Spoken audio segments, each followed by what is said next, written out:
Parashat Toldot. Yaakov et Esav s'agitaient déjà dans le ventre de leur mère.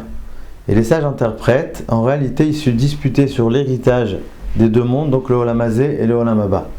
Le monde ici présent et le monde futur. Mais si c'est ainsi, s'interroge le Maharal, où était véritablement la dispute?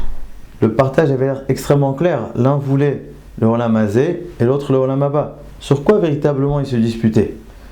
De plus, si Esav méprisait le Olam Haba, le monde futur, comment expliquer que la chrétienté, qui est donc issue de l'empire de Édom, reliée à Esav, place au cœur de sa théologie la croyance en un monde futur, qui est d'ailleurs bien plus détaillé, bien plus précisé chez les chrétiens que dans le judaïsme, où la Torah ne nous en parle même pas. Comment comprendre en effet que la Torah nous parle pas du tout du monde futur, de l'Olam Haba, qui est un des fondements de notre foi?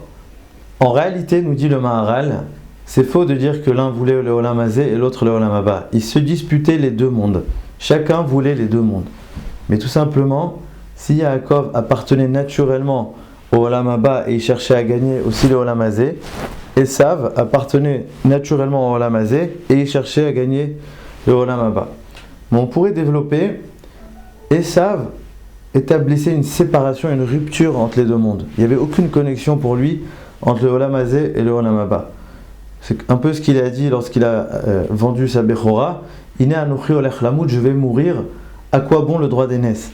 C'est-à-dire que le fait qu'il y a la mort à la fin de la vie, ça crée une rupture quelque part entre le monde ici présent et le monde futur, au point où ce monde-là, c'est un monde éphémère, c'est un monde vide de sens, c'est un monde de matière, où autant profiter du moment présent plutôt que d'essayer d'aspirer à une Bechora, etc., etc. Contrairement à cela, pour Yaakov, le Olam Haba c'était quelque chose déjà inné en lui. Il était affilié naturellement au Olam Haba, comme les sages nous disent, Kol Israël Yeshlaem Chelek le Olam Haba.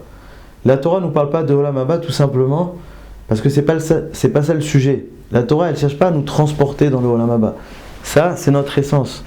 Notre travail véritablement c'est d'incarner cette dimension de Olam Haba dans ce monde ici présent. Ça c'est Yaakov Avinu contrairement à Esav. Il ne cherchait pas donc à gagner le Olam Haba, mais au contraire à intégrer ce Olam Haba dans ce monde-là ici présent.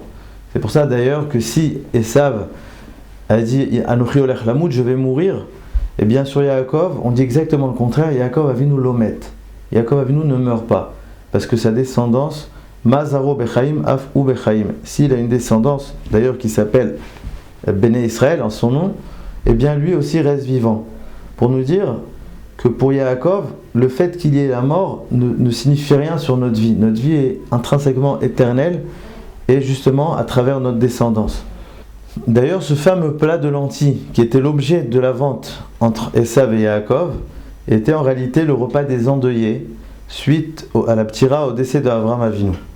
Pourquoi les lentilles? Pour symboliser le deuil.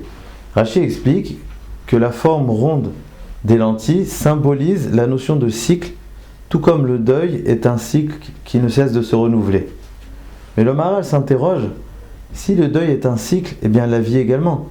On pourrait aussi dire sur la vie qui est un cycle. Pourquoi précisément le deuil? Pourquoi la mort représente plus le côté cyclique que la vie? Deuxièmement, on pourrait également s'interroger, en quoi le deuil c'est un cycle? Pourtant c'est un achèvement, c'est une fin, c'est la fin d'une vie. En quoi le deuil est véritablement un cycle? Le Maharal nous propose une idée extraordinaire. Il nous dit que la vie reste éternelle. Si l'homme est devenu mortel, ça ne touche en rien en la vie qui reste totalement liée à la source de vie qui est éternelle. C'est simplement la mort qui vient rompre cette vie-là. Le côté cyclique n'existe pas dans la vie, car la vie par essence est essentiellement donc éternelle. C'est la mort qui est cyclique parce que la mort revient et revient pour rompre cette vie-là.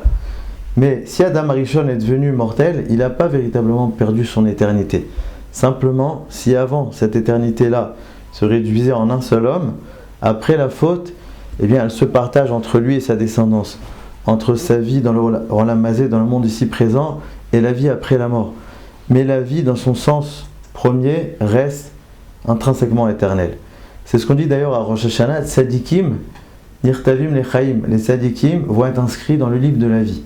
Et tous les commentaires posent la question, pourtant nous voyons des Tzadikim qui meurent. Mais en fait, il ne s'agit pas ici du nombre des jours, il s'agit plutôt de la façon de vivre, de la qualité des moments de vie. Est-ce que les moments que nous allons vivre cette année vont être des moments éternels? Ces moments-là ne vont jamais mourir. C'est ça le sens de Sefer HaChaim. Il semble que ces propos du Maharal sont le cœur du débat entre Yaakov et Esav. Esav dit « Ine anochi olech lamut » je vais mourir. Pour lui, la mort, c'est une finalité. Ça vient terminer justement cette vie-là. Et donc, il n'y a aucune connexion entre la vie d'aujourd'hui et la vie de demain. Donc, pour lui, le présent n'a pas de sens. Le monde ici-bas, c'est une série de moments éphémères qui n'ont aucun sens. Donc, autant profiter, autant jouir des plaisirs de la vie. Yaakov Avinu l'omet parce que pour lui, le présent est connecté en permanence avec le monde futur. Et à partir de ce moment-là, chaque moment présent, c'est un moment d'éternité. C'est un moment qui incarne déjà cette notion-là d'éternité. Et c'est ce qui nous fait dire donc que Yaakov Avinu l'omet. Malheureusement, la société occidentale, donc issue de Édom, de Esav, dans laquelle nous vivons aujourd'hui, nous pousse à l'adoration de l'instant présent. Cette société de consommation crée une rupture, une séparation entre le présent et le futur. On ne vit pas les moments au point où on a sans cesse besoin de nouveautés, de consommation, d'habits, d'informations, etc. On ne peut pas s'étonner si on voit tellement de divorces lorsqu'on a une vision tellement précaire de la vie. Vous savez, il y a une tendance aujourd'hui de tout photographier pour remplir les réseaux sociaux, mais il faut bien comprendre, ce n'est pas l'appareil photo qui va rendre éternel le moment présent, mais au contraire, c'est exactement le fait de le vivre. C'est la façon dont on va le vivre, c'est ça qui va le rendre éternel. Est-ce qu'on crée une connexion avec le monde futur? Est-ce qu'on l'inscrit dans une construction, dans une continuité? Plutôt que de construire notre avenir à partir d'une accumulation de moments éphémères, essayons de vivre pleinement chaque moment comme un moment d'éternité. Shabbat Shalom.